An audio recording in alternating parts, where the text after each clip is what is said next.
The Isaac replacement might already be chosen, and it's a name no one saw coming.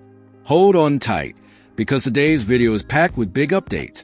We've got injury news, a serious warning from Eddie Howe, and a major rumor that could shake up Newcastle's attack completely. And of course, the biggest headline is coming at the end, so make sure you stick around, because a name that's popped up might just change everything for our front line.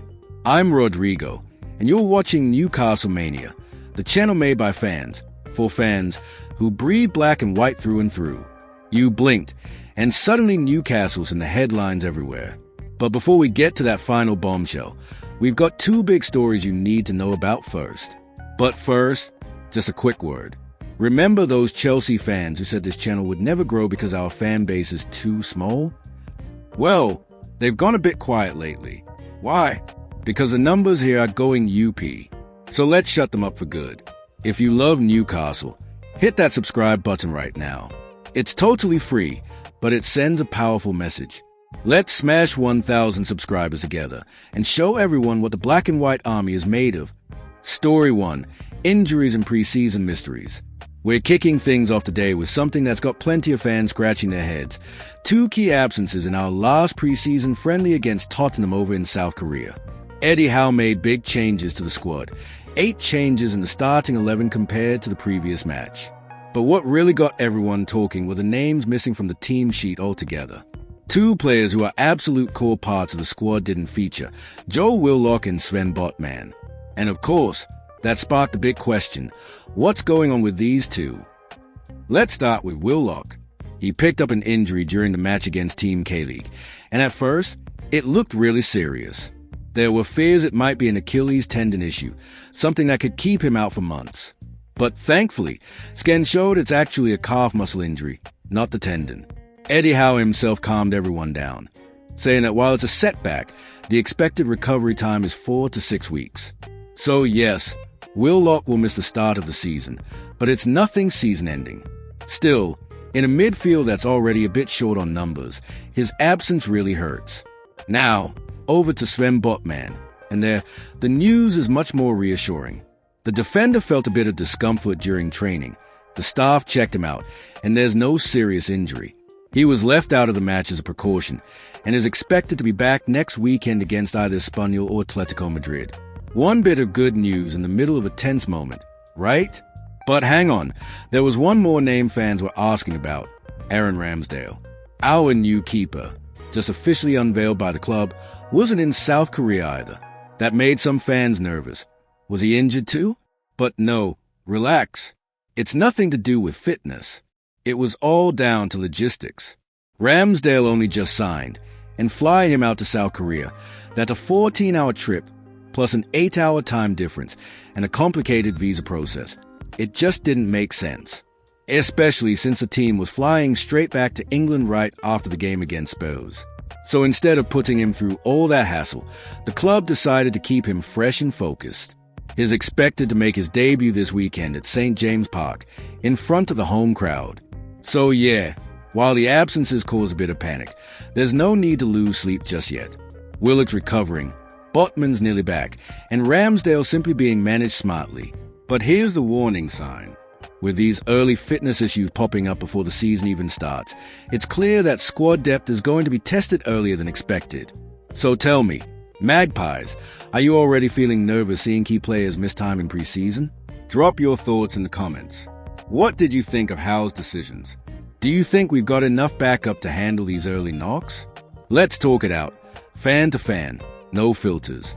And don't forget, if you haven't subscribed yet, this is a moment. Leave a like, tap that bell, and stick around, because we've got 2 more huge stories coming your way, and the last one might just change the direction of our entire season. Story 2, red alert in midfield. If that first story raised some eyebrows, this second one is a full-on flashing red warning light in Newcastle's midfield. Manager Eddie Howe didn't sugarcoat it. He's genuinely concerned about the heart of the team. And honestly, he's got every reason to be. With Sean Longstaff's move to Leeds United now confirmed, something that had been building for a while, and Joe Willock's injury, which will keep him out for at least a month, the Magpies are now left with just 3 experienced midfielders, Bruno Guimaraes, Joe Linton, and Sandro Tonali. Outside of those three, we've got Lewis Miley, who's a promising young talent and has been impressing, and a couple of academy lads like Travis Hearns and Alfie Harrison. But let's be real, to take on a full-throttle Premier League season, with long trips, cup matches, injuries, and pressure every single weekend, that's not enough depth, not even close. And to make things worse, Tonali himself gave everyone a scare. He took a knock to the knee in training, and as a precaution, he was left out of the Spurs match. He was listed among the subs, but didn't even put on the kit, just sat there in a tracksuit and trainers. According to Howe, it's nothing serious, but he decided to play it safe and not risk anything in preseason. And then came the quote, straight to the point. No fluff. We wanted 6 midfielders. Now we've got 4. That's a problem. Let's be honest, he's not wrong. The season is just around the corner. The schedule is going to get brutal, and the team needs depth, variety, and quality in midfield if we're going to go toe-to-toe with the Premier League's best.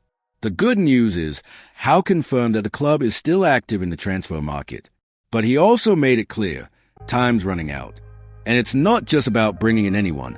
Newcastle needs someone who can understand the system quickly, adapt to the intense pace, and hit the ground running. In other words, this can't be a panic signing. It's got to be the right fit. Someone who arrives ready to make a difference. With just a few days left before kickoff, every move from now on could shape the season ahead. So now, we cross our fingers that Tonali's fully fit for the next friendly, that Bruno and Joelinton stay sharp, and, most importantly, that the ball can deliver the midfield reinforcement we so clearly need. Because right now, the risk of overloading the starting trio is massive, and one more injury could put us in a real tight spot. And what about you, Magpie? Do you think Newcastle need to bring in a big name for midfield? Or do you trust the academy lads to step up and hold things down early in the season? Drop your thoughts in the comments, because this warning from Eddie Howe might just be the first real test of what's coming for this new season. Story 3. Newcastle eyeing up a new goal scorer. Right then, Magpie, this is it. The biggest bombshell of the day. And this bit of news could completely change the direction of Newcastle's season. While everyone's still wondering what's going to happen with Alexander Isak, whether he's staying, whether he's leaving, whether Liverpool are actually going to drop a massive offer, Newcastle are already making moves behind the scenes. And the name that's starting to gain serious momentum inside the walls of St. James Park is none other than Samuel Aguilar, a young Nigerian striker catching eyes over at FC Porto. And it's no surprise why. At just 21 years old, he's had an absolutely eye-catching season. 20 goals in 34 matches, with 13 in the Portuguese league and 6 in the Europa League. So we're not just talking about stats in the domestic league. The lad is performing in Europe too, against top sides, and showing impressive consistency for someone so young. Newcastle see in him a very similar profile to Isak. He's quick, deadly in front of goal, mobile, explosive, and most importantly, he's got bags of potential. And that's exactly the type of player the club has been going for since the PIF project began. Young, hungry talents who are still growing and can become key pieces in the squad, or even global stars. But here's where things get tricky. The price tag. Porto aren't willing to let him go on the cheap. They know exactly what they've got, and they've already said they'll only listen if the offer is between €60 and €80 million. Is it a lot? Yeah, it is. But let's be honest. Losing Isak and not bringing in someone of that level could cost the club a lot more, both on the pitch and in terms of the club's ambitions. That's why Newcastle scouts are already working hard. There's no official bid just yet, but Aguilar's name is right at the top of the list, and the board have signaled that they are ready to act fast if Isak does end up leaving. And get this, Newcastle aren't alone. Chelsea and Aston Villa are also watching Aguilar closely. So if the Magpies really want him, they'll need to move quick before someone else swoops in. The reality is, even if Isak's transfer isn't confirmed, the club knows it needs to be prepared for any scenario. And Aguilar looks like a serious option, not just for what he brings on the pitch, but also for the message it sends to the fans and to the football world. If a star leaves, another one arrives. And just imagine it for a second. This lad at St. James Park, wearing the number 14, the crowd singing, the flags waving. It's the kind of signing that lights up the fan base and shakes the confidence of rivals.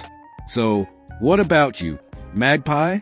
Would you give the green light to signing Samuel Howe? Do you believe he could genuinely fill Isaac's boots if the Liverpool move goes through? Or do you think the club should target someone more experienced? Because here's the truth. Newcastle are at a critical moment right now. Injuries are mounting, midfield options are thin, and now the shadow over Isaac's future is looming large. The club needs to act, and fast.